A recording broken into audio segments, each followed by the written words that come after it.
করো করো, নাচ করো।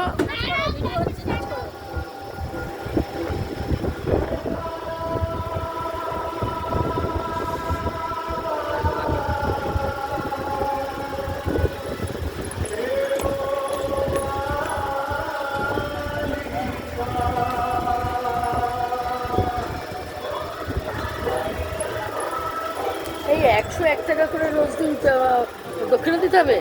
তা কেন দিয়েছো? তারা আসুক, দিয়েছে আজকে। 11 টাকা করে দিতে হবে। বুজ্জিতে কত? এই বুজ্জিতে কত দিয়েছে? একটা নতুন পুরোই দিয়ে দিয়েছে। বাচ্চা ছেলে সে তো জানে না দক্ষিণার জন্য পাবো। এবার ওটা যে বোধনের মূল্য তাও সে জানে না। সে তো সবাইকে ষষ্ঠী পুজো বলে দিল আর 101 টাকা দক্ষিণা চাই। 11 টাকা করে। যাদের যাদের নামে সংকল্প সবাই পয়সা দাও। কেন? হ্যাঁ, সংকল্প 10 পয়লা সব